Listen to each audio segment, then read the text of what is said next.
Nobody throws an NFL draft party quite like the city of Philadelphia, and we found that out last week. So you're telling me in Big D, they call it Big D, and they basically transformed it into Little D. They had 3/4 of the stadium taped off. Only a quarter of that stadium was able to witness the NFL draft. Meanwhile, the city of Philadelphia literally opened up its entire city to the 2017 NFL draft. Philly 500 is here. I'm Adrian. Thank you. The bitter Dingbats are back. Yes, Philly 500. We are back. Guns out, baby. We're back. What's going on, everybody? Boom! How's everybody doing? I almost shot my light again. So everything's good. My clips, everything, ammo's everywhere. But you got 2 people on the bitter Dingbats, so I got 1 gun for each of us. And I'm ready to be. I'm glad to be back. I've missed you, and I've missed the bitter Dingbats, and it's good to be here. Yeah, we had our off season, obviously, coming off a Super Bowl title. I know that you've been busy, and obviously I got a lot of things going on as well. But we'll try to get this going again. I mean, we'll see. I obviously once the Eagles season comes around, we will definitely be getting this going again. Right. But as of right now, we'll see what we can do. All right. So for this show, obviously we're going to talk about the NFL draft, what the Eagles did. I think we're going to go a little bit back and forth on Marcus Wheaton a little bit later because you seem higher on him than I am. Yeah. And we could talk some Sixers. So that's kind of what we'll do. Yeah, it sounds great. I love it. I look forward to it. Let's do it. All right, so let's get into the NFL draft. Dallas Goedert. So the Eagles trade in front of Dallas in Dallas to take a guy named Dallas whose parents named him Dallas because they like Dallas. I mean, does it get any more beautiful than that? And to top it all off was the 2nd round pick for next year. Like, I know because I was streaming the draft live, and a lot of people were upset that they waited all the time and we traded out. But, I mean, I know in your videos you had said it, and I had said I thought that was what was going to happen. I thought there was no way that they weren't going to trade out that pick. And I kind of see the 32nd overall pick as a 2nd round pick anyways. Yeah. So to trade back and then to get that kid, I thought was tremendous because the 2 biggest losses that I didn't like were obviously, losing Trey Burton. That was horrible. I didn't like losing Blunt, but we got Sproles back. So it was nice to see them upgrade, in my opinion, because I think he's more talented than Trey Burton, obviously. So I thought it was a great move. I thought it was a great move. Yeah. And like that was kind of a given to me. I felt like there was a very great likelihood that they were going to trade out of the 1st round for a lot of different reasons, not just because they didn't have a 2nd and a 3rd, but the way this draft kind of played itself out, from about 20 to 50, 20 to 60, not a big drop off in talent. You're basically looking at the same kind of thing, right? So, I mean, we saw it. Like Darius Geis fell. We saw who else fell? Josh Jackson, Will Hernandez. Fell. Yeah. So many guys fell into the 2nd round. So it's not surprising that they traded back. They got an extra 2nd round pick. They did give up a 5th to go get Dallas Goedert, but that's really nothing in the whole scheme of things. And they're reinforcing a strength. That's what this is all about. And nobody uses their tight end sets quite like the Eagles do. So you have Dallas Goedert and Zach Ertz now in the red zone to go along with Alshon Jeffrey. They were already basically the number 1 offense in the red zone last year, and they'll probably be the number 1 red zone offense again this year with these guys in the fold. Yeah, I mean, I thought it was a great move. And the way that the NFL's kind of set up, I mean, you had to wait until you were on the clock kind of to trade because if somebody falls, you want to be there to get them. But if they don't, then you have to trade. So it is frustrating, I guess, in some ways that you wait and then you have to wait till the next day. But I was very happy with this pick. I thought they would go offense with the 1st pick, and they did. And look, like you said, they love to play with both those tight ends. They love to use the tight ends. And this kid looks like a legitimate real weapon. And to me, like I was surprised that he has such good hands. I didn't realize how good his hands were until I kind of went back and watched him. You know what I mean? So I'm very excited about him and this situation. His hands are a lot better than a lot of these receivers. The way effortlessly plucks the ball out of the air. One hand, two hands, whatever. I know. It doesn't matter. Yeah. Oh, I know. It's great, and I guess there's some people are concerned about his blocking, but I feel like you can get better at that. That's something you can improve. And for the talent, for the value, and the fact that Witten tried, like, basically threw it on Dallas that he was going to retire. Yeah. And Dallas was waiting for him. That's what made it so beautiful. I mean, they tried to take the draft from us, so we took their tight end from them. It's very simple, and it works very beautiful, And let me tell you, because you spoke on this, I want to say the energy of the draft in Dallas compared to Philly were totally different. You could feel it, like, through the TV. There's no way in hell they should have had that draft not in Philly this year, especially coming off a Super Bowl. Big mistake. Yeah. I mean, it was unreal last year, because actually I went to it, and just the sea of people, because I got near the front. I was kind of near the stage, and, when you look behind, you're just like, oh, wow, look at all these people. Like, it just goes back and back and back. It didn't stop. And then you see Dallas, and it's like, ew, what is that? Yeah. But even when they would, like, draft players, and the players would come on stage in Philly, and they would show the camera shots of the city in the background, it was awesome, dude. I don't understand why the NFL. Well, I know why, but when you deal with the satanic Dallas, you're going to deal with it. But guess what? We took their tight end, so they got the draft. We get the tight end. I'll take the trade off. Yeah, absolutely. All right, so let's kind of get into some of the other picks. Actually, I will say this about his blocking, all right, because we did do the film study yesterday. I don't know if you got a chance to see that yet. I didn't see that one yet. Yeah, so there's room for improvement with his blocking, because there's a lot of different, like, scouting reports. That some people think he can block, some people think he can't. I'm of the impression that he needs to refine his technique. Like, some people think he can block just because they see it on tape, but you got to remember, like, this is FCS competition, and nothing against the FCS or anything, but obviously, like, Western Illinois is in Alabama, and just because you're making a block doesn't mean you're doing it correctly. So. Yeah. He's too tall at times. I think he needs to, his feet need to be a little bit more active through his blocking. And that's something that he can learn, man, because he has the body type to be able to do it. So, and clearly the Eagles have confidence that he can learn how to block, because they never drafted a blocking tight end and they never signed one. Yeah.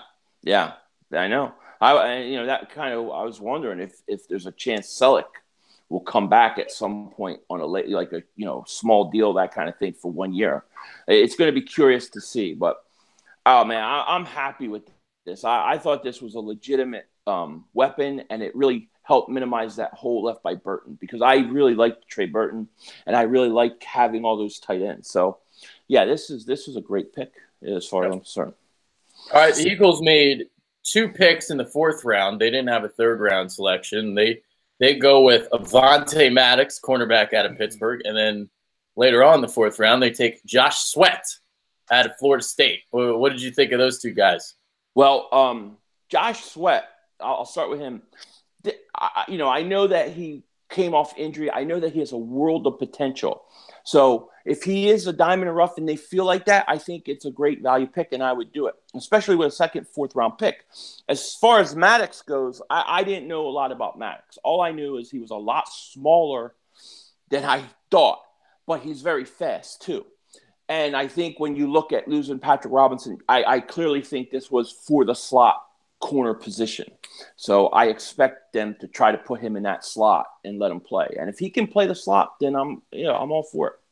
But they got 2 guys in Darby and him. They're very fast and athletic. Mm-hmm. So, we'll see how it pans out. Yeah, he's strictly a slot guy. He's basically like a rail. We're going to have a film study come out either today or tomorrow. We have filmed it already, but I have to go to work right after this. So yeah. I don't know if I'm going to have time to upload it. But so when I watched this tape, all of a sudden I was like down. I was like, oh, here, like I wasn't very impressed. But here's what I will say too. There's potential there because of I get it's just the combine, but out of all the positions that I don't know how to word this. Basically, cornerback is the one position you kind of can look into further when it comes to some of the on-field drills. And you look at Avonte Maddox, he was in the 99th percentile in the 60-yard shuttle and 97th percentile in the three-cone drill. And those are the two drills that really translate into slot play for the NFL. If you watch the hip turn drill, he looked very smooth. And, you know, a lot of these corners, you see them, they're very stiff when they go through this. Well, Avonte Maddox was not stiff. But then you watch the tape, and you're like, man, whenever he gave the receiver a free release, he got beat off the line of scrimmage consistently. And I didn't like seeing that. And obviously, you can also imagine if you get into a jump ball situation, you're probably most likely going to beat him in that. So even though he is very athletic and he can jump high, he can sometimes get the pass breakup. There's definitely, you know, it's going to be a weakness of his going up against a lot of the more athletic players in the NFL. So I have mixed feelings about the pick. I liked it at first because of what I read, but I never watched him. So like I wasn't going to sit here and pretend like I watched him because I didn't. And there's literally nothing available on him on the internet in terms of like the draft breakdown stuff. There's highlights, but I don't care about highlights. Right. So I literally went and I watched full games. Like there's full games that I torrent downloads, and there's full games available even on YouTube. So I watched them play Virginia Tech. I watched them play Miami. I watched them play Oklahoma State. I watched them play Penn State. And there was another game I watched, and I was just like, basically my feeling is this. I think he's a year away from playing. I think he's very raw at the moment, but I think this Eagles coaching staff can kind of refine his technique, and I think there's something there based on his athleticism and kind of how his hips are. They're not rigid. They're not what's the word? I mean it's very fluid. There you go. So he's very fluid in his movements. So you would say that because the coaching staff believes in themselves and believes their ability to coach a guy up, that they're willing to take the athletic part of him and the potential talent that you can't teach and teach him what they can. And if that's the case, then I'm okay with it. I don't think that's a bad thing, because you can't teach speed, athletic. You can't teach that, you know? Yep. And then you got Josh Sweat, which just adds to the allure of the Eagles defensive line. So now you got sweaty Longcocks on the D-line. Sweaty Longcocks. I love it. I mean, come on. You know that's on purpose. That's great. Well, I'm very curious to see what he is and what he can become, because you know, from what I was reading about him, they were talking about his injury and how he didn't even really feel fully healthy for for a while. It took a long time, but they were saying that he's a monster talent wise. So I'm we'll see. You know. Yeah. There will be a film room coming up on him. I haven't delved into the tape too much. I didn't look at a lot of defensive linemen because I really didn't think the Eagles were going to go that route. But this is one of those situations, man. He was the best player on the board. When Brendan and I did our mock draft for the Eagles, when Josh Sweat was there in the 4th round, I took him. I was like, wow, I know that the Eagles, obviously the defensive line is a strength, but he's too good of a talent to pass up in the 4th round.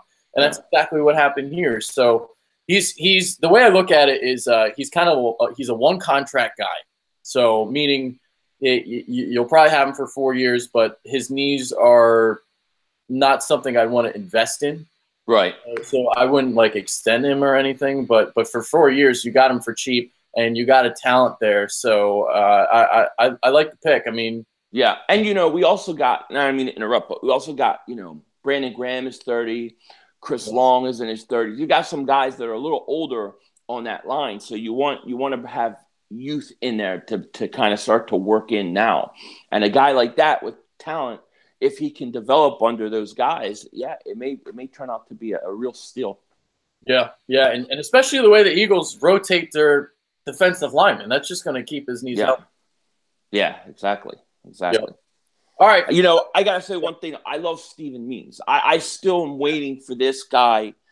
I think he can do more. I really do. I thought he was going to do more last year, but I'm looking forward to seeing him in camp. I'm hoping Steven Means will step up this preseason.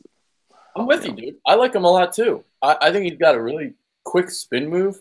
Uh, yeah, we just haven't seen him get the opportunity yet. That's kind of what it is, and the reason why is because obviously the depth on the defensive line. If he was anywhere else, I think he'd be productive. So yeah. it's one of those things. All right, so moving on to the last two rounds, they take two linemen. One of them was a rugby star, Jordan Mailata. I'll tell you what, man. I love the Mailata pick. I love it, dude. Like, because the seventh round is when you take a flyer on somebody, and you got a 6'8", 340-pounder with like 10% body fat, and he's athletic as hell. Give me that. Like, give Jeff Stanley something to play with, man. Dude, I've never had more fun watching a highlight film than watching him. And that was like literally my favorite pick of the draft that I like covered because it was so much fun. When they put on that highlight tape, he looks like Earl Campbell, like running over a Pee Wee League in football. Like people are just flying off of him and he's just double moonwalking everybody's ass.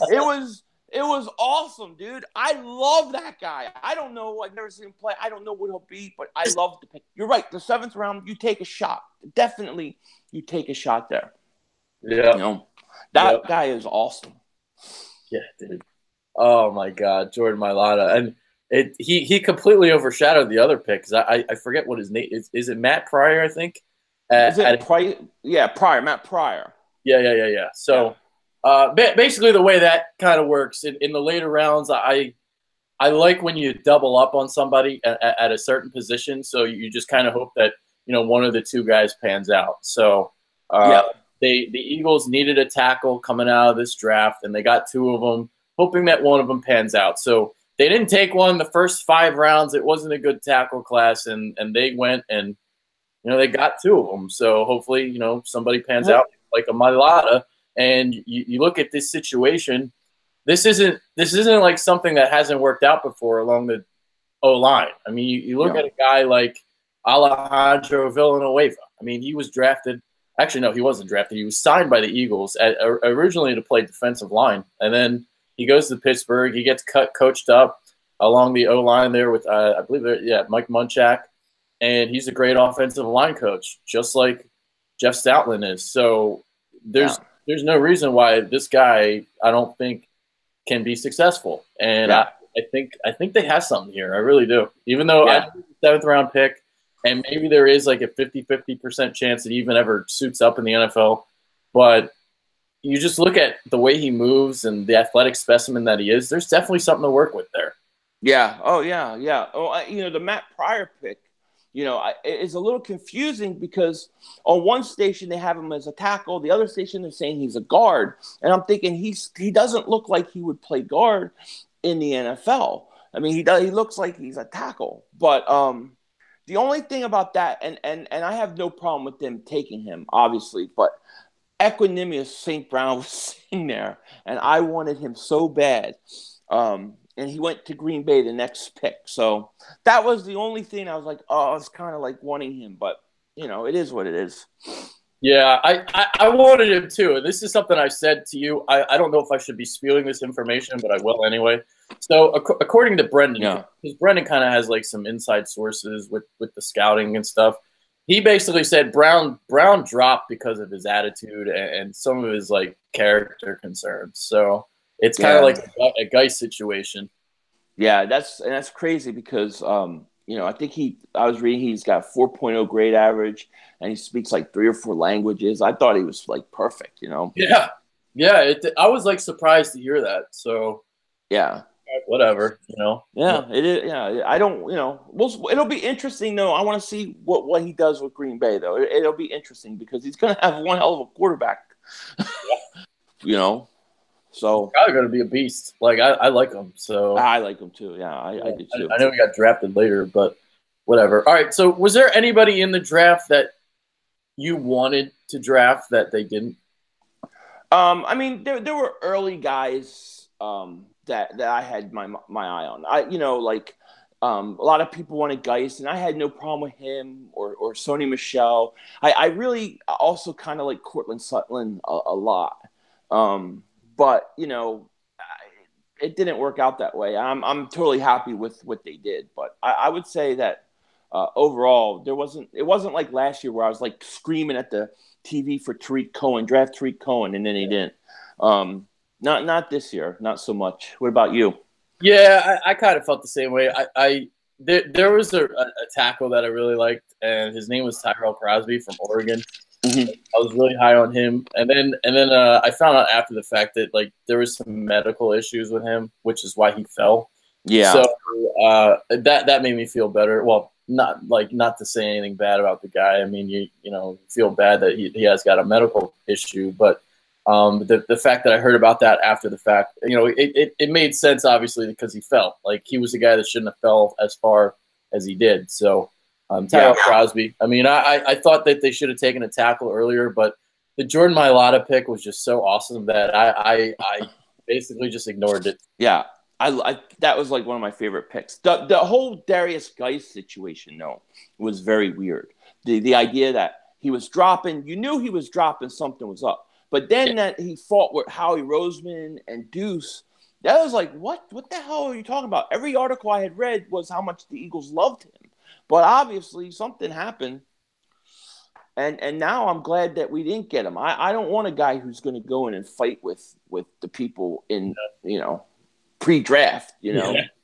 It just kind of shows like how inaccurate those draft reports are leading up to the draft. Like you hear about guys, teams liking a player, and then the time comes around, they don't draft the guy. So, and in this situation, it was because, well, there was a altercation or whatever. So, I think the Eagles did like him. They liked him until that altercation. Yeah, I would have loved to been a fly on the wall and see what happened there, because that was like that came out of nowhere. I was like, what? Yeah, but it was weird, But I don't have patience for that. Like if to me, as soon as I heard they fought with the Eagles, I was like, well, then go get Sony Michel. Because I kind of like Sony Michel a little bit better. Mm-hmm.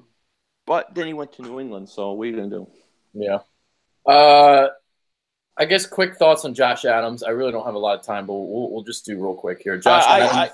I like everything from I've seen of him. I thought it was a great undrafted free agent signing. I was reading that he was dropping because people thought he came out a year too early, and look, with the success that they have with Corey Clement, I love it. I love bringing him in. I'm excited about him. Yeah, I mean, he's not an every down back. He's gonna fill the LeGarrette Blount role. Yes, he did have a great offensive line at Notre Dame, but he's also got a great offensive line with the Eagles. So he's going to fit the Blount role, and that's pretty much it with that. All right, so we're going to get quickly to Marcus Wheaton, formerly of the Steelers and the Bears. So explain to us why you like this signing. I like Marcus Wheaton. I've liked him while he was at Pittsburgh. I kind of thought that when he had his opportunities, he was pretty good. I know he's been banged up, but also, they had a crowded wide receiver situation when they had Bryant and Brown, and I thought that if he would have gotten more opportunities, he would have done better. I think the Eagles need a deep threat. They need to stretch the field. One of the things that I thought they could improve on going into this offseason was to get more dynamic, to get a home run hitter, like a true home run hitter, somebody that scares defenses, that help Alshon on the other side, and bringing him in, he's potentially one of those guys. I like the idea that he's coming in, that Wallace is in there, and Hollins is there, and then these guys can go and fight for a job. That's what I want. I want them all to fight, and I want the best man to win. But I like this signing a lot. Yeah, iron sharpens iron, baby. Yeah, that's what it is. Now, I don't hate the signing or anything. I just, I don't think Marcus Wheaton is like anything special or anything. I think it's because he drops the ball a lot. Like I'm not a big guy of receivers who drop the ball. Yeah, I don't think he's like a refined route runner or anything. He basically does one thing.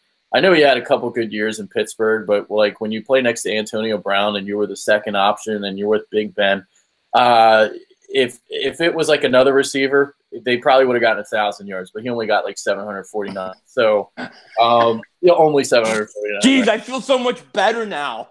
Oh, stop it. Stop it. It's just my opinion, man. No, I hear you. I hear you. He might very well go and tear up the NFL again. Get over like 500 yards. Yeah. No, I mean, I don't see him as I guess I don't see him in terms of like one guy doing a lot, but in terms of what he brings to the table and what the Eagles need and the fit overall, I like, because you're going to have Wallace. Like last year, for instance, we had Torrey Smith, right? And everybody said, "Oh, Torrey Smith is your deep threat, your deep threat." And Macklin was a free agent. And I wanted Macklin to come in and them to fight for the job, because Torrey Smith wasn't that good. I mean, I like Torrey Smith. He played great in the playoffs, and I'm not trying to disrespect him, but I didn't think he was as good as he should have been. So if Wallace is coming in and you have Wheaton and you have Hollins, I want somebody out of that group to develop. And if it's one more guy that we can bring in that may show up or may show us something, I'm all for it. And that's kind of how I look at it. It's not like, oh, he's good by himself. It's where he fits for what the Eagles need is kind of how I see it. If Shelton Gibson comes into year 2 and he looks a lot better, I don't think Marcus Wheaton makes the team. I agree. And that would be fine. To me, that's fine. But we need that deep we need somebody who scares the hell out of defenses. I mean, you know how much that would open up things for like Alshon on the other side and Ertz, just somebody who scares them. I think, especially with Carson's arm, I think that's something that a way that we can improve our offense. And look, and bringing Sproles back also helps a lot too, because we need those guys. We need at least a couple guys that can be like catch the ball and break it at any time. If you add that element to this team and to this offense, I think it's going to be ridiculous. Yeah. All right, so I got to get going because it's 1:58. I have to leave by 2:00. So I don't make a sandwich yet. All right, so here. Don't make a sandwich or my kids will knock you out. Yeah, make me a sandwich, bitch. All right, so I got a quick question for you before we leave, since we will touch on the Sixers. Who wins this series? Sixers. I got Sixers in 6. I got Sixers in 7, but I'll take 6. I just think people are panicking 0-2. 0-2, but you have to go home. If you're 0-2 going to Boston, it's a different story. Now, I haven't had a chance to watch the first half yet because I fell asleep. So I really can't say what happened there, except for what you've told me. But I think the Sixers could come back and win the series. Absolutely. 3 of the next 4 games are in Philadelphia. All you got to do is win 1 in Boston. That's it. 5 or 7. Yeah. All right. That's Philly 500. I'm Adrian Fetke. This is the Bitter Dingbats. We're out of here. Take care.